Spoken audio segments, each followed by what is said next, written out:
KCI, we are a multidisciplined engineering firm. When we started, we were 3 locations, 200 people. Today, we are 35 locations. We are in 14 states and the District of Columbia. And we're a little over 1,200 people and growing even more. I had a very mentoring uncle who was a director of public works in Anne Arundel County, and he was an engineer, and he lived in a nice house. He had a nice boat.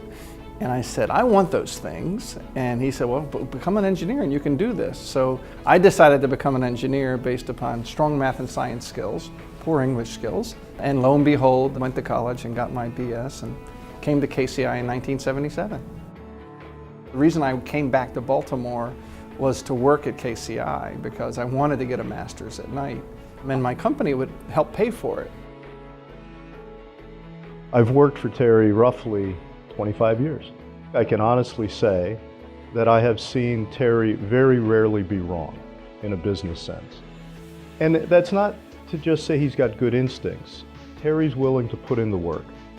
I'm shocked that I'm in this position, much less being successful at it, because I wasn't the sharpest knife in the drawer. I wasn't the smartest person in the class. I was never the strongest team member on the team. So I played lacrosse in college, I played football and lacrosse in high school, and when you're not the strongest link on those teams, you learn how to lead while not being the person out front.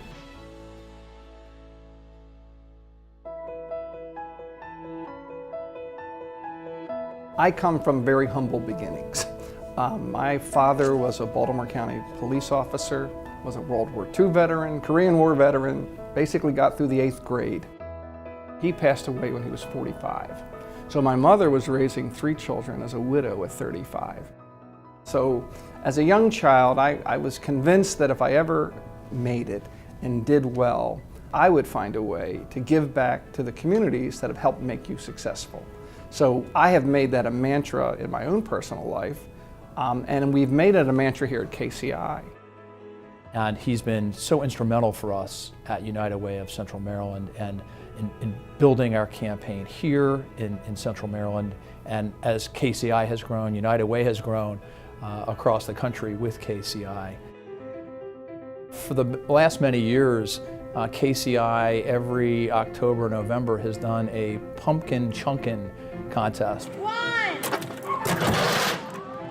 Where they bring in catapults and they invite other businesses to bring in catapults and they have this friendly competition, but it's always for a good cause. KCI is an ESOP, so we're an employee-owned company. So we're 100% employee-owned.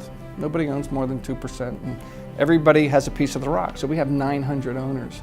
It's a pretty unique story where you can look at somebody who started 40 years ago at minimum wage, which probably was $2.75 an hour back then, and lo and behold, they left the company as millionaires. One thing I think that makes Terry really successful is his ability to understand the technical, understand where the firm needs to go from a marketing and a vision perspective, and then combine that with the financial acumen. I had the great fortune of being the chairman of the chamber back in 2005 and 2007. And prior to that, I had served on the board and done board functions with them. I'm kind of a political junkie, that I wanted to be involved in politics, but not in an elected capacity. It just wasn't in me to be in an elected office. But boy, if you're at the chamber, you are involved in politics from the get-go. People will always ask, what's the best thing you've engineered? Is it this, is it that? So we say the best thing we've engineered is our team. And that's my parting shot for you. Best thing we've engineered is our team at KCI.